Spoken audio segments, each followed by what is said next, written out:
एक रंग बिरंगे शहर में रेलवे लाइन के पास एक नन्ही सी प्यारी बिल्ली गुड़िया रहती थी। वो रोज ट्रेनों को देखकर खुश होती और उछल कूद करती। एक दिन गुड़िया खेलते खेलते रेलवे ट्रैक के बहुत पास पहुंच गई।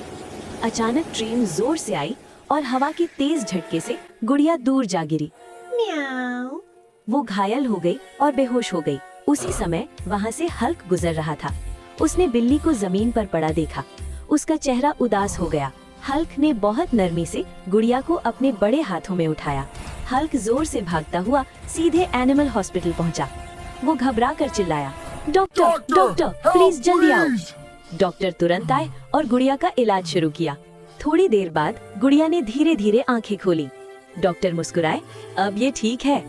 हल्क की आंखों में खुशी के आंसू आ गए। गुड़िया ने हल्क की ओर देखा और प्यारी आवाज में बोली, म्याऊ, धन्यवाद दोस्त। हल्क मुस्कुराया और बोला, दोस्तों की मदद करना ही असली ताकत है।